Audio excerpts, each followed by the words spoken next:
angka 1 sampai dengan 14 dianggap diucapkan.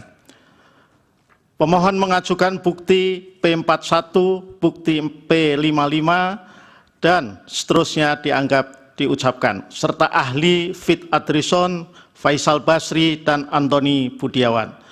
Bahwa terhadap dalil-dalil pemohon demikian, termohon tidak memberikan tanggapan. Adapun pihak terkait menyatakan dalil demikian tidak benar dan tidak terbukti kebenarnya, dan seterusnya dianggap diucapkan. Pihak terkait mengajukan alat bukti berupa PT7 sampai dengan dan seterusnya dianggap diucapkan. Ahli Hasan Nasbi dan Muhammad Qodari serta saksi TP Aceh Hasan Sadili dan Haji Abdul Wahid. Bawaslu menerangkan dan seterusnya dianggap diucapkan dan mengajukan bukti PK 141 sampai dengan bukti PK 146 serta bukti PK 149 sampai dengan bukti PK 157. Untuk memperoleh keterangan yang lebih komprehensif mengenai bansos dan kaitannya dengan dalil-dalil yang disampaikan pemohon, Mahkamah memanggil 4 menteri terkait bansos dan dimintai keterangan pada persidangan hari Jumat tanggal 5 April 2024. Keempat menteri tersebut adalah Menteri Koordinator Pembangunan Manusia dan Kebudayaan Muhadjir Effendi, Menteri Koordinator Bidang Perekonomian Erlangga Hartarto, Menteri Keuangan Sri Mulyani Indrawati, dan Menteri Sosial Tri Risma Harini, yang keterangan selengkapnya dimuat dalam bagian duduk perkara.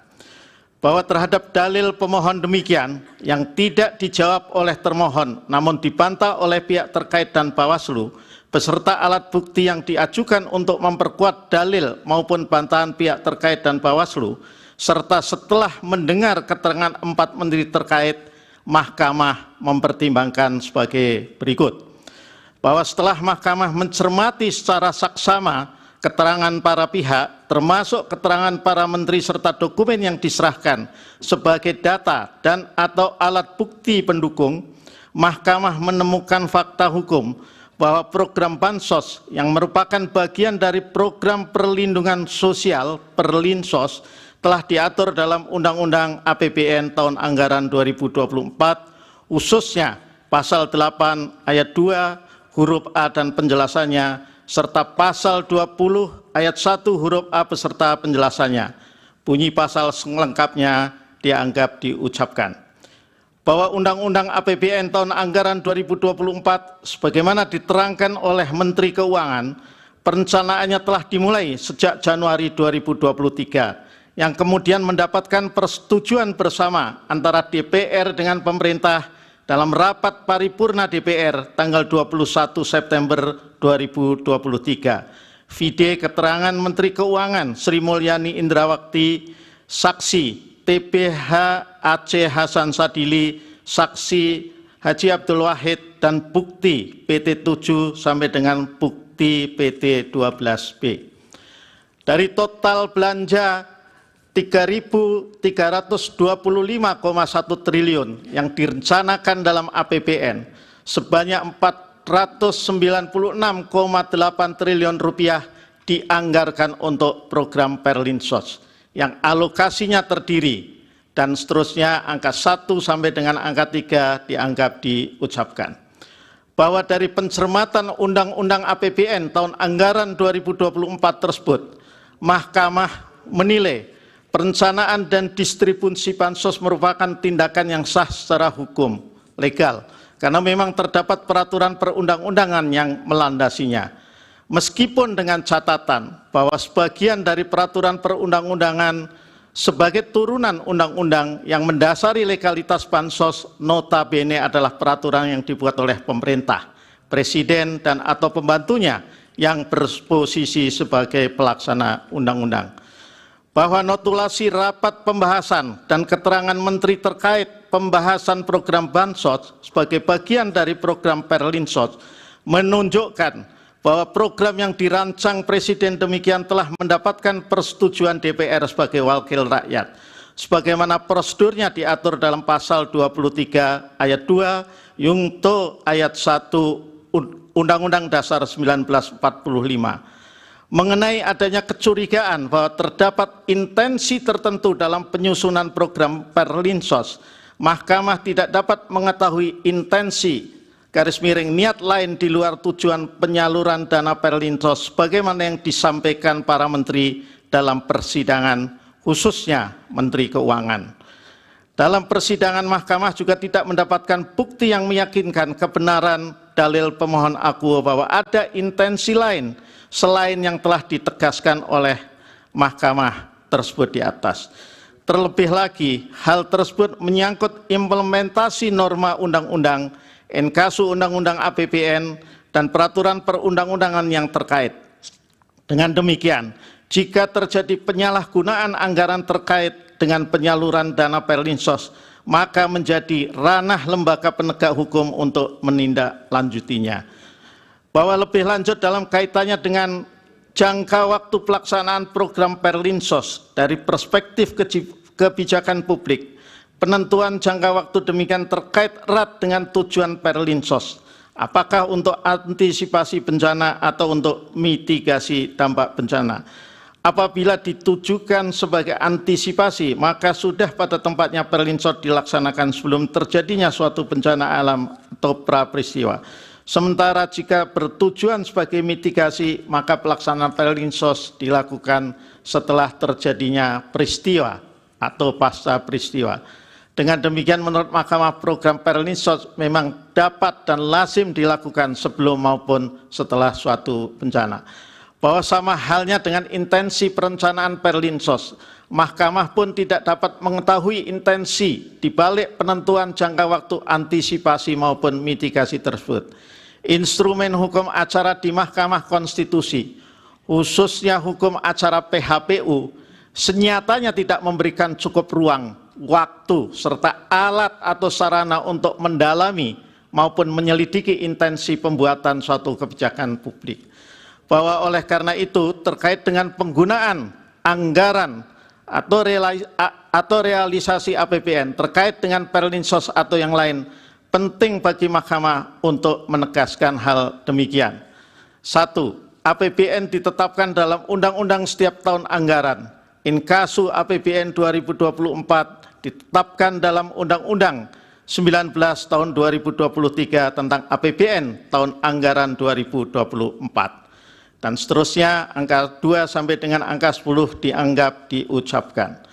Bahwa berdasarkan hal-hal tersebut di atas, penggunaan anggaran Perlinsos, khususnya anggaran Bansos, menurut Mahkamah tidak terdapat kejanggalan atau pelanggaran peraturan sebagaimana yang didalilkan oleh pemohon, karena pelaksanaan anggaran telah diatur secara jelas, mulai dari perencanaan, penganggaran, pelaksanaan, dan pertanggungjawaban, termasuk pelaksanaan anggaran Bansos yang disalurkan secara sekaligus, rapel, dan yang langsung disalurkan oleh Presiden dan Menteri, merupakan bagian dari siklus anggaran yang telah diatur penggunaan dan pelaksanaannya. Bahwa dari sisi pembuktian, dari berbagai alat bukti yang diajukan para pihak, terutama alat bukti pemohon, Mahkamah menemukan fakta bahwa alat bukti pemohon yang dapat dijadikan rujukan oleh hakim terkait dalil mengenai pengaruh Bansos adalah hasil survei serta keterangan ahli. Pembacaan atas hasil survei oleh ahli serta hasil survei itu sendiri yang tidak dipaparkan atau diserahkan secara utuh, lengkap, komprehensif sebagai alat bukti, tidak memunculkan keyakinan bagi Mahkamah akan korelasi positif antara Bansos dengan pilihan pemilih secara faktual. Berpijak dari hal demikian terhadap dalil pemohon, menurut Mahkamah tidak terdapat alat bukti yang secara empiris menunjukkan bahwa Bansos nyata-nyata telah mempengaruhi, mengarahkan secara paksa pilihan pemilih. Bahwa selain itu, andai-pun benar terjadi pembagian bantuan kepada masyarakat oleh Presiden, pemohon tidak dapat meyakinkan Mahkamah apakah bantuan yang dimaksud oleh pemohon adalah Bansos oleh Kementerian Sosial ataukah Bansos kemasyarakatan oleh Presiden yang bersumber dari dana operasional Presiden. bahwa sebagaimana fakta hukum yang terungkap dalam persidangan, Mahkamah menemukan adanya penghitungan matematis statistik menggunakan pendekatan ekonometrika yang pada pokoknya menunjukkan adanya korelasi positif antara penaikan bansos oleh petahana dengan perolehan suara pasangan calon tertentu. Terhadap hal tersebut, pihak terkait tidak memberikan tanggapan atau bantahan. Bahwa menurut Mahkamah, ekonometrika memang dapat difungsikan dalam ranah scientific evidence dalam persidangan. Walaupun bukan sebagai alat bukti utama, namun ekonometrika atau kajian-kajian teoritis lainnya dapat diposisikan sebagai instrumen ilmiah pendukung yang dapat menjembatani antara kekosongan atau ketiadaan bukti empiris dengan rasio atau kesadaran manusia, nalar publik, serta dengan keyakinan hakim maupun penegak hukum lainnya. Artinya, walaupun belum akan dipergunakan langsung saat ini, metode penarikan kesimpulan atau metode penggalian fakta empiris seperti survei dalam bidang psikologi maupun ekonometrika dalam bidang ekonomi, matematika, dan statistika dapat dikembangkan dan dipertajam reliabilitas serta validitasnya sehingga metode semacam itu kelak layak untuk dipergunakan sebagai alat bukti utama dalam peradilan. Sebagaimana metode kedokteran dan fisika yang banyak berperan dalam scientific crime investigation dan peradilan pidana pada umumnya. Namun demikian, terhadap dalil pemohon yang mengaitkan bansos dengan pilihan pemilih, Mahkamah tidak meyakini adanya hubungan kausalitas atau relevansi antara penyaluran bansos dengan peningkatan perolehan suara salah satu pasangan calon. Bahwa menurut Mahkamah, pilihan rakyat yang didorong oleh rasa simpati, ketertarikan, kepuasan atas kinerja, maupun rasa kecocokan tentunya bukan suatu pelanggaran hukum.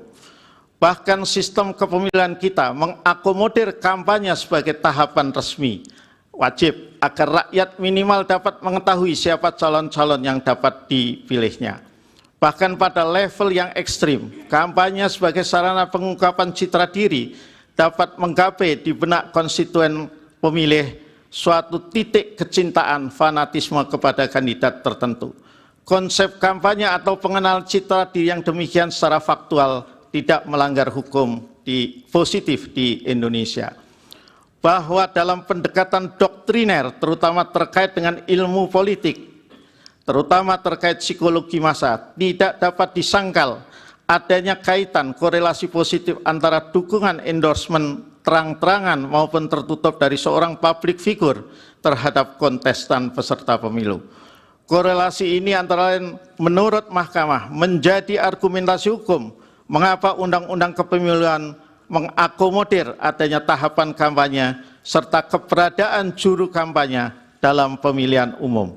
VD pasal 1 angka 35, pasal 167 ayat 4 huruf G, dan pasal 267 sampai dengan pasal 276 Undang-Undang Pemilu. Tidak lain karena juru kampanye menjadi figur yang diharapkan mampu menarik dukungan masyarakat dan mengalihkan dukungan tersebut kepada kontestan yang didukung sang juru kampanye. Bahwa akan tetapi dari alur logika hukum, konsep kanjaman demikian mempunyai satu celah tindakan yang secara hukum belum diatur sehingga tidak terlarang untuk menurut hukum untuk dilakukan. Namun menurut Mahkamah, jika hal tersebut dilakukan, niscaya akan mengubah peta dan pola kontestasi pemilu presiden dan wakil presiden tahun 2024, bahkan mempengaruhi hasil pemilu presiden dan wakil presiden tahun 2024. Hal yang menjadi telah tersebut adalah tindakan endorsement pemberian dukungan terang-terangan dari presiden petahana kepada salah satu pasangan calon peserta pemilu in casu anak presiden petahana. Bahwa pemilu sebagai sebuah kontestasi demokratis pada dasarnya memang bukan suatu kompetisi yang sepenuhnya seimbang, extremely fair.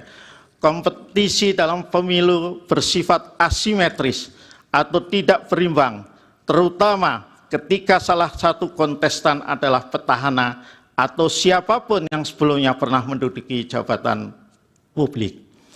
Bahwa selama masa jabatannya, seorang petahana pasti mempunyai track record tertentu yang diketahui, disimpan, lalu dipergunakan oleh rakyat pemilih sebagai bahan pertimbangan atau rasionalisasi pilihan mereka di bilik suara. Sesungguhnya track record jabatan seorang petahana merupakan salah satu wujud modal sosial bagi yang bersangkutan untuk memenangkan kontestasi berikutnya.